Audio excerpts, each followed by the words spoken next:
I got the 110 volt swamp cooler motor out, and I'm putting a 12 volt in so I can run it off grid system, solar system. Here's my new 12 volt blower motor, 3-speed. Got it wired up, tested. About every tool I got in here.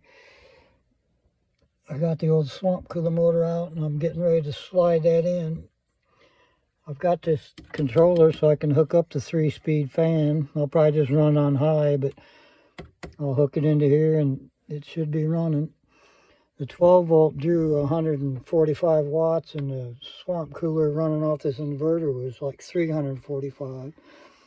So I'm going to save 200 watts by running this 12 volt blower motor. Medium speed, 139 watts.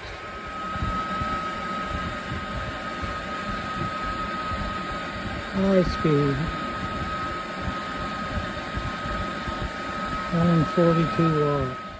Low speed,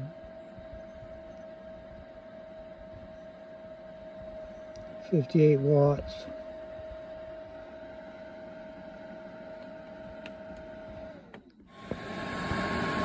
I got the swamp cooler running. Got a piece of aluminum that fit perfect what I needed. It's completely off grid now.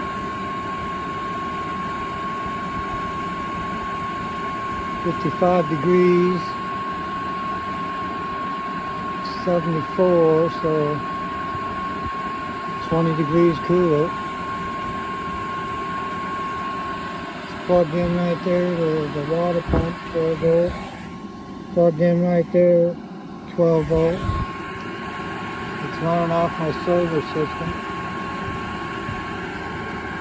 The swamp switch didn't work, drew too many amps, so I just used the light switch.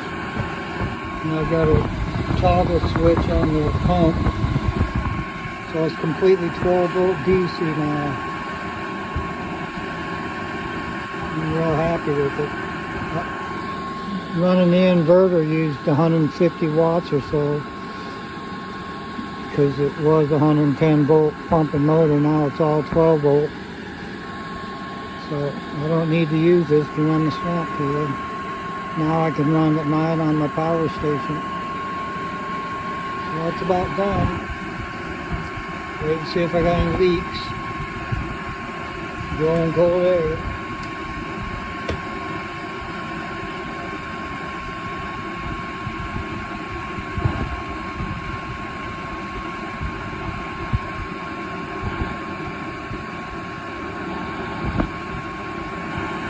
Off-grid cooling, swamp cooler.